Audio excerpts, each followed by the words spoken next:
equals to Storytime with Papa Henry. We are reading from the book Captain Daly's Crew and the Long-Eared Taxicab by Craig Massey. And the chapter for today, chapter 9, is Something's Behind That Bush. What could it be? We shall see.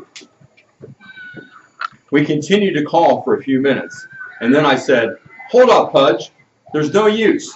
If it were Jennifer, she couldn't hear us from this distance anyway. And if she could hear, she probably wouldn't answer. I say, let's just get down there on the double." We started to move when I noticed something. The trail broke off in 3 directions. We better leave a sign so that when they follow, they'll know where we are. Crawl off your taxicab and gather stones. We'll make an arrow pointing down that way. It didn't take long to form the stone arrow, and we traveled on again.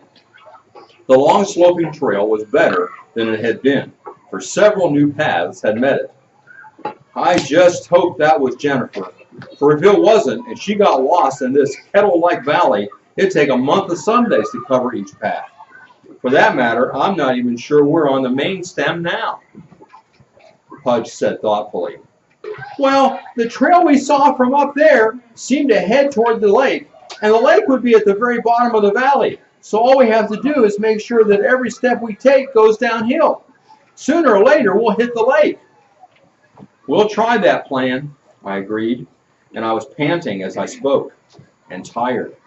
The briar scratches began to sting a bit as perspiration oozed from me. "It's crazy," I said to Pudge a little later, "for anybody to run away like that. I think Jennifer is her own worst enemy. It seems to me she's too proud and doesn't have the Lord mixing in her life at all." Pudge added as he jounced up and down on Petronella's back, "You're right, Gary. A couple of times today I've had to thank the Lord for the nice home life I have. Mom and Dad accepted the Lord as their Savior years ago. And jumping pumpkin seeds.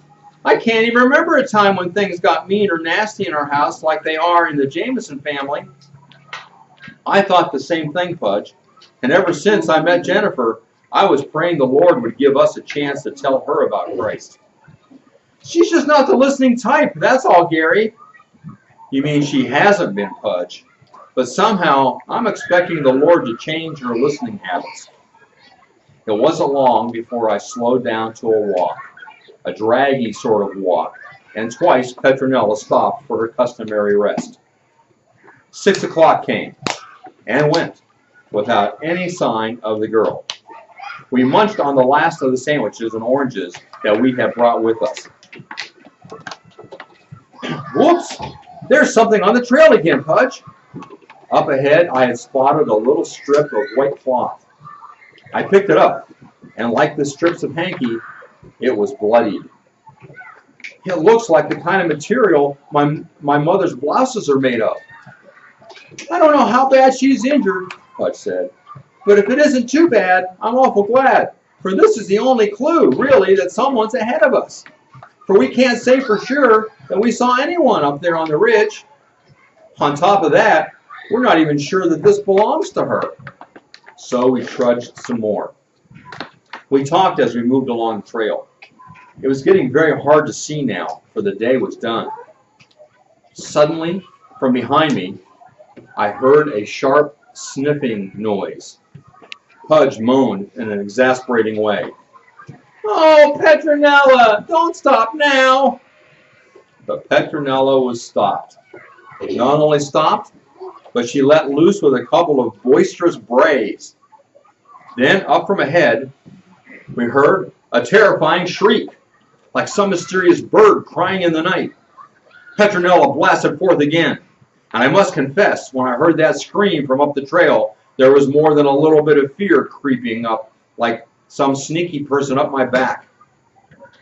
Pudge was off Petronella, wrapping his arms around her head, trying to keep her quiet, but it didn't work. Twice more, Petronella thundered her dislike in a pretty noisy manner. Once more, we heard the answering wail.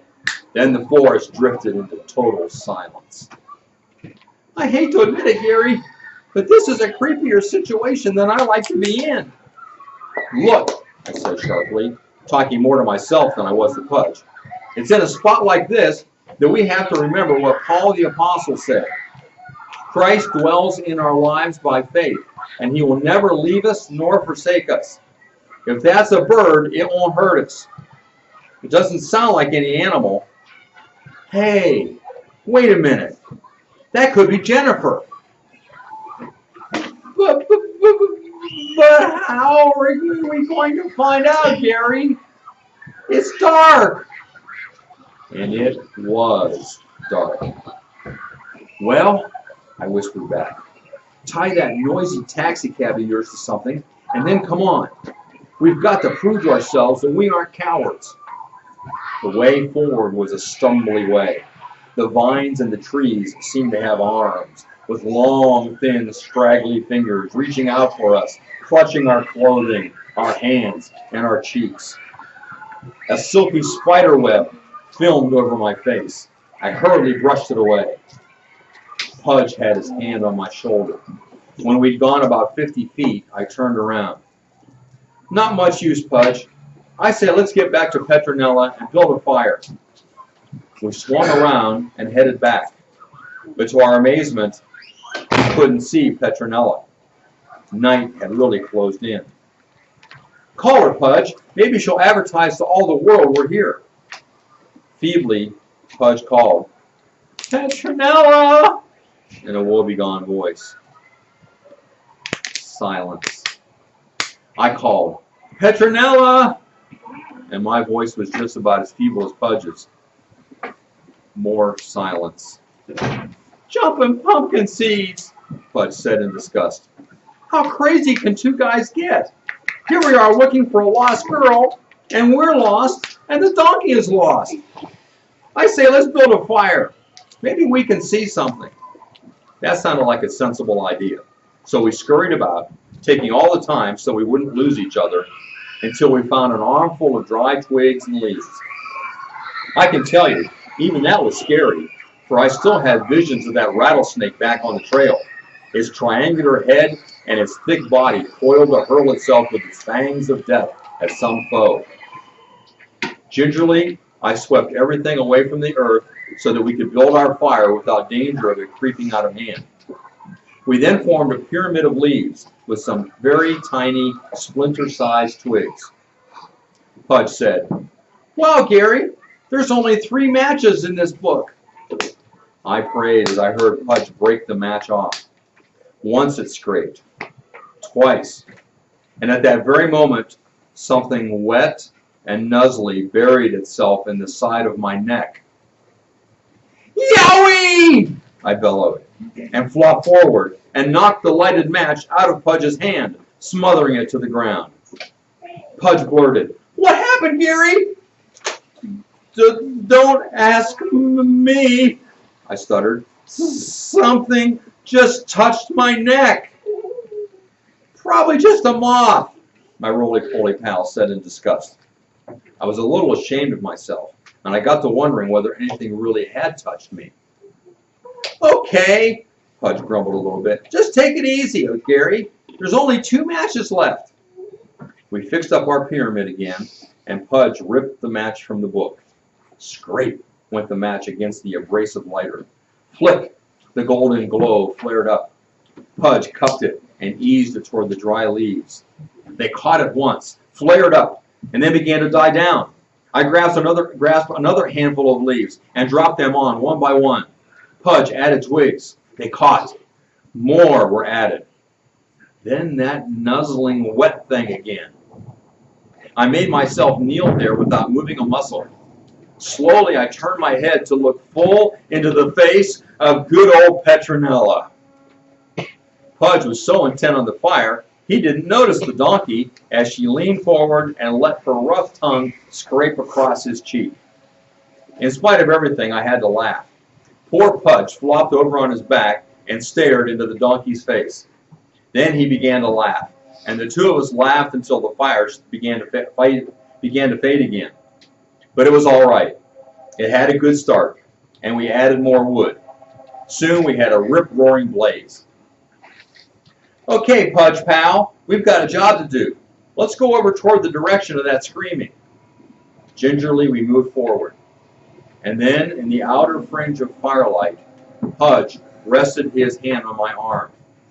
"You hear something, Gary?" he whispered. I put my head down and listened as carefully as I ever listened in all my life. A little whining noise came from beyond a patch of mountain laurel. "It's there," I nodded.